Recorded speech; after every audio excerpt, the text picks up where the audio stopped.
हे भौजी बाबू सुन ना भौजी कल भैया सर कहाँ जाते हो? हाँ? नहीं मैं गोल बाजार में देखे रहे तो ना कैसे मैं ना साड़ी लेकर जाते हैं तब बोला का बनी बता दो भौजी कैसे तोला इकट्ठा ना बता दूंगा। अच्छा मोना नहीं बता दे का बता देते हो ये भौजी ते भैया लगा मोहनी खवा के सुना था भौजी पता ना ये भौजी ते भैया लगा मोहनी खवा के भौजी ते भैया लगा मोहनी खवा के चटोला मेरवा बना काजा दुलारे भैया के मेरवा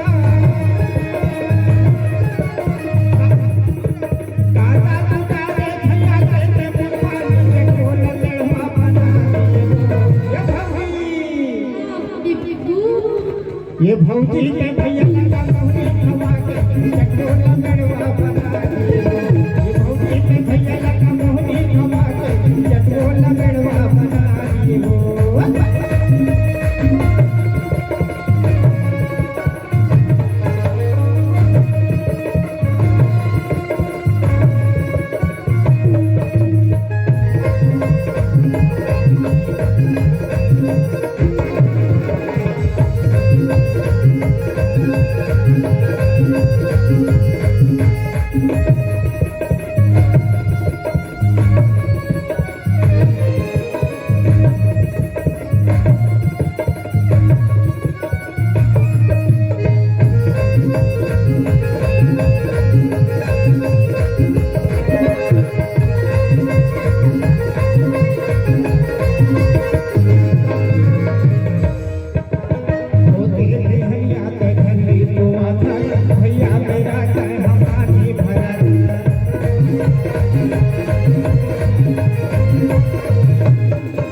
ये भौजी ते भैया लगा मोहनी खवा के चटोला मेरवा बना ये भौजी ते भैया लगा मोहनी खवा के चटोला मेरवा बना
ये भौजी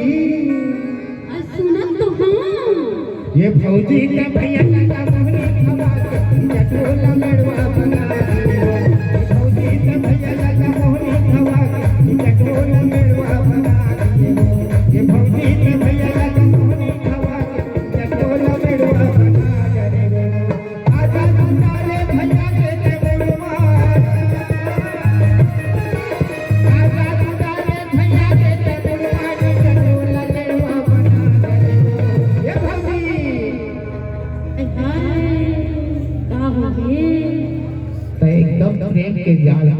करे रे बहनी और का हो गई मोर पूछ हैं मोर दिल में कैसे लागत हुए वो तोर पाछू पाछू पर भैया घूमत रहते लुटू लुटू आ तोर भैया वैसने काम करते त ये भौजी त भैया का मोहनी हवा के चटोला मेड़वा बना ये भौजी त भैया का मोहनी हवा के चटोला मेड़वा बना चटोला मेड़वा बना चटोला मेड़वा बना चटोला मेड़वा बना चटोला मेड़वा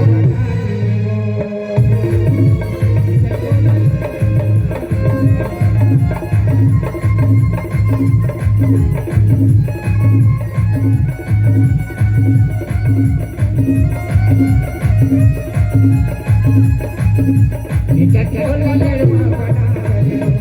चटोला मेड़वा